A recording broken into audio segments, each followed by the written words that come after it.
I hang my buckets on the back side of my woodshed. One, they don't get rain or snow in them because it has a 3-foot overhang. And two, they're easy access. And all these buckets here on the back of the woodshed are designated to a certain area of my homestead. So I know that if I'm working on that project, I know exactly where to get the buckets I need for that project. And I've got piles of buckets everywhere, but I know I used to stack them. Put a piece of 2x4 in there and stack another bucket inside, put another piece of 2x4 in there and put another bucket in there so they won't stick, right? So I found this works plenty well enough for me. And if you don't stack the buckets when they are wet, then you have a tendency not to get stuck buckets. Or if you stick them together, pile them one inside the other, and you stick them out in the rain or snow or whatever, water will get in them and then they will stick. So I usually keep my buckets under cover, whether it's in an outbuilding or under the eaves or somewhere, right? I try to keep them out of the sun so they don't dry rot and the mosquito hawks are out. I've got 3 more buckets I've got to hang, and then I'm going to go in, kick off my shoes, put my feet up, and just relax, folks. It's been a day. The crunch is here, and I can see snow coming before long. So y'all have a good night. You be good. And sorry the bucket's in your face.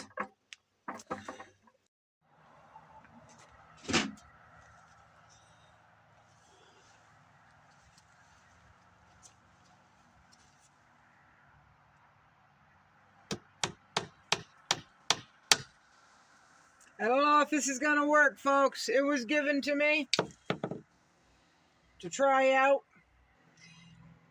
This is a Lycoming. I don't know, folks. It's solar activated. Well, I don't know. It's solar anyway. And I am trying to keep the skunk out of my compost. My compost is right. Let me show you. My compost is right there. So this is my small woodshed. And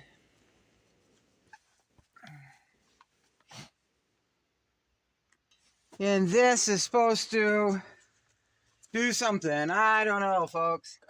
I don't know. And it looks like I did. That head of the nail is a little small.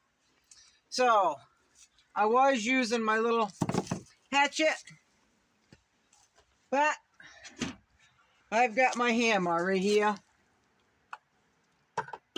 If you've never used a hatchet, the back end of a hatchet, as a hammer before, I don't know what to tell you, folks. It comes in pretty handy.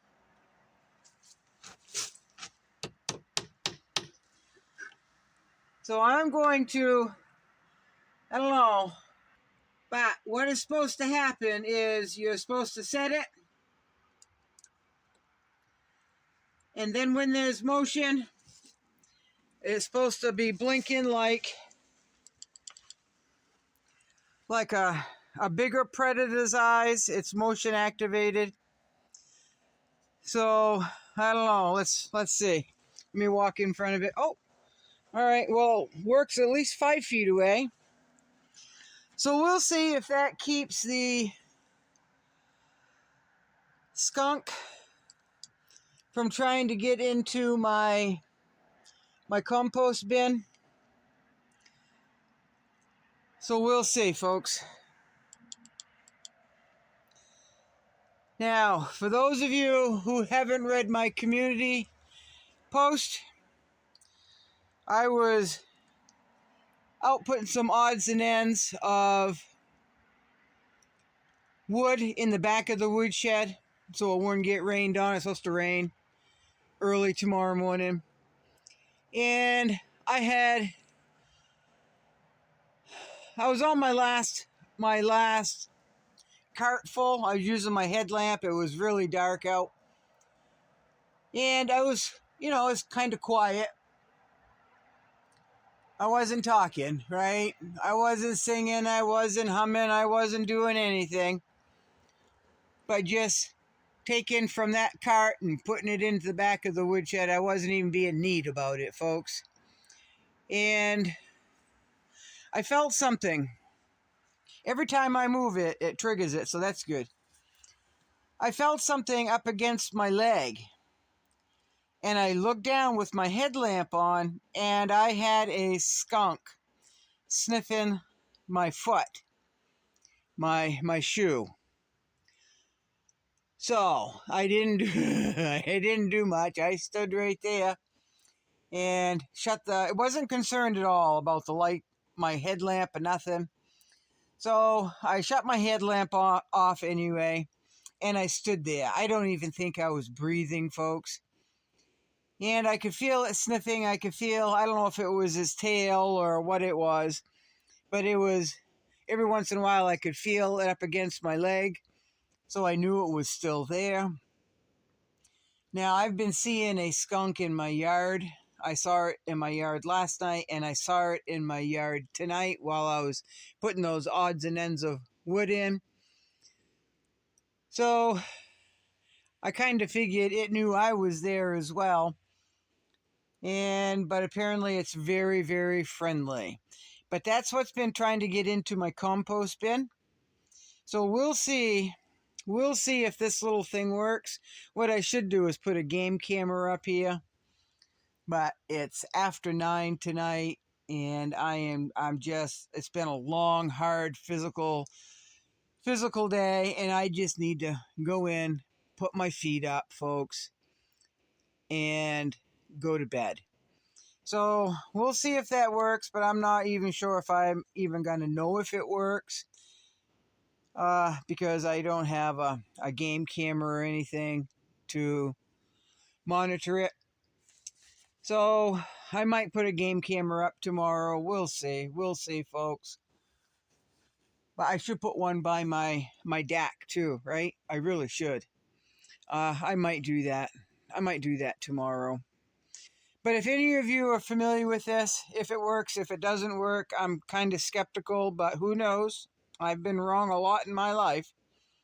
So it's supposed to simulate a bigger animal.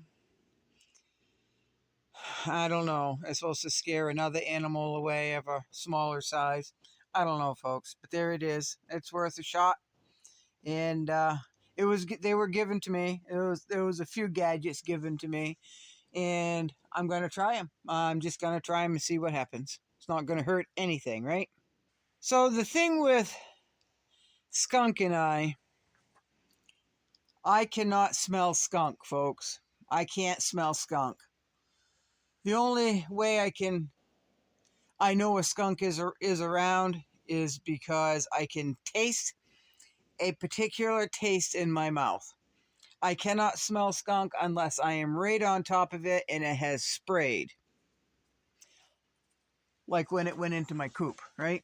My coop, when I went to go shut my coop up once. It sprayed and I was within 5 feet from it. I did not get sprayed, but I jumped it. So it was probably in after eggs, maybe a chicken, I don't know. So that's the only way I know a skunk is around, is if it sprays like right at my feet, basically.